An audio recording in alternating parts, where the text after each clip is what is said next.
Hello all, I am PW working as an assistant professor. So today we will discuss about maximum suction lift or suction height. So we will go step by step. Figure shows a centrifugal pump that lifts water from the sump. You see here, figure shows a centrifugal pump that lifts water from the sump. Okay, this is sump. Okay.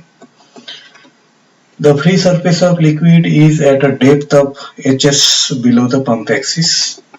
The free surface, this is free surface of liquid, which is at a height of HS from this center of axis.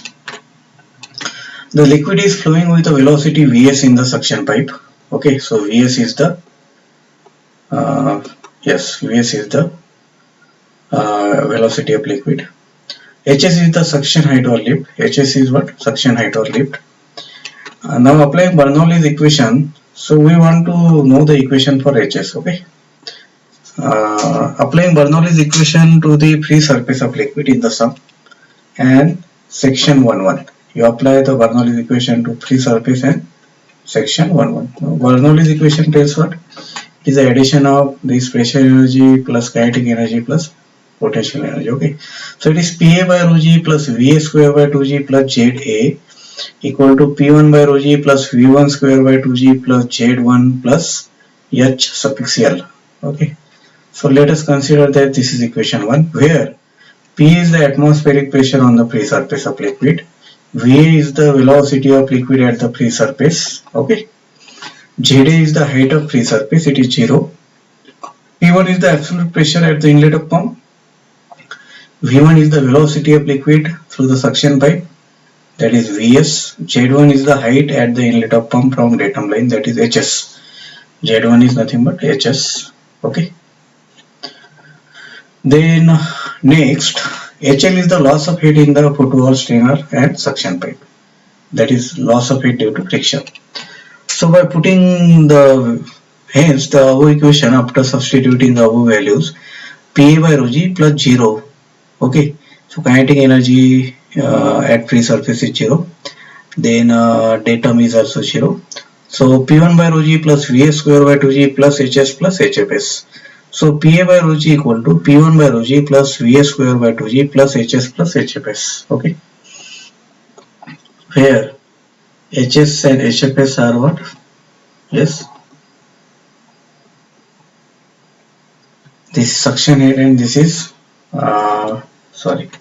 HFS is the loss of heat due to friction in suction pipe. So P1 by rho g, you are getting P1 by rho g equal to Pa by rho g minus this Va square by 2g plus Hs plus Hfs. So this is equation 2. Now for finding the suction lift or maximum suction lift, okay, the pressure at inlet of pump should not be less than vapor pressure.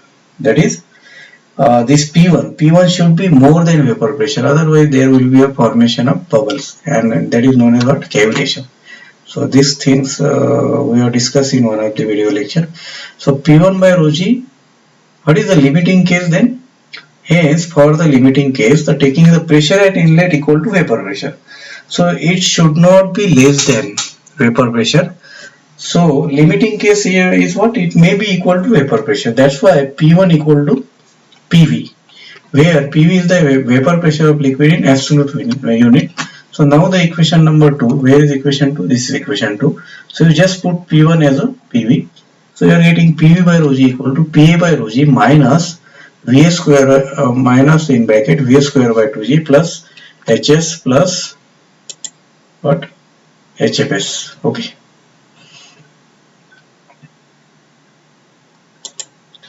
Yes. So now the equation 2 becomes as PV by rho g equal to Pa by rho g minus Va square by 2g plus Hs plus Hfs. Therefore, writing the equation for Pa by rho g, you can write PV by rho g plus Va square plus Hs plus Hfs. Now Pa by rho g is nothing but atmospheric pressure head, so it is HA in meter of liquid. So therefore, now PV by rho g is what? HV. Okay, that is vapor pressure head. Therefore, equation 3 become HA equal to HV plus VA square by 2G plus HS plus HFS. So finally, you are getting the equation for maximum suction lift, that is HS equal to HA minus HV minus VA square by 2G minus HFS. Okay. So this is the equation for maximum suction lift for centrifugal pump. Hence, the suction height of any pump should not be more than this. Suction height should not be more than this equation, okay, or this suction head. If the suction height is more, then vaporization of liquid may occur, and there is a possibility of cavitation. Okay, correct. So it should be more. It should not be more. It should not be more than this. Whatever suction head you are getting by calculation, it should not be more. Okay. So cavitation we already discussed. Okay. Now what is net positive suction head? What is the equation for net positive suction head? So NPSH is defined as the absolute pressure head at inlet to the pump minus vapor pressure head. Okay. So it is absolute pressure head at inlet of pump, that is P1 by rho g, minus vapor pressure head plus velocity head in suction pipe, that is P1 by rho g minus PV plus VA square by 2G. Okay. So therefore NPSH equal to, now putting the value of P1 by rho g from equation 3. Okay, you put this equation, this P1 by rho g, this is P1 by rho g, okay, PA by rho g minus this you have to put here. So what you are getting then, PA by rho g minus VA square by 2G plus HS plus HFS minus PV by rho g plus VA square by 2G. So NPSH equal to PA by rho g minus PV by rho g minus HS minus HFS. Okay. So VA square by 2G will get cancelled out. Okay. Therefore, net positive suction head is what? HA minus HV minus HS minus HFS. Okay. So NPH is equal to HA minus HS minus HFS minus HV. The right hand side of equation is a total suction head. Right hand side is, this is total suction head. Hence NPSH equal to total suction head. Thus NPSH, net positive suction head, may also be defined as a total head required to make the liquid flow through the suction pipe to the pump impeller. So what is the definition of net positive suction head? It is the total head which is required to make the liquid flow through the suction pipe to the pump impeller. Okay. So for any pump installation, a distinction is made between required NPSH and available NPSH. Okay. Required NPSH and available. Yes, the value of required NPSH is given by pump manufacturer, and required NPSH is given by pump manufacturer, and available NPSH you can calculate by experimentally. So for determining the value, pump is tested and minimum value of HS is obtained, at which pump give maximum efficiency without any objectionable noise or cavitation. That is known as cavitation free. Okay. So the required NPSH varies with the pump design, speed of pump and capacity of pump.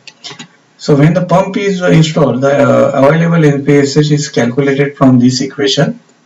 Okay, this equation. And in order to have cavitation free pump, available NPSH should be greater than required NPSH. Okay, this completes the concept of net positive suction head and maximum suction height for the pump. So stop here. Thank you.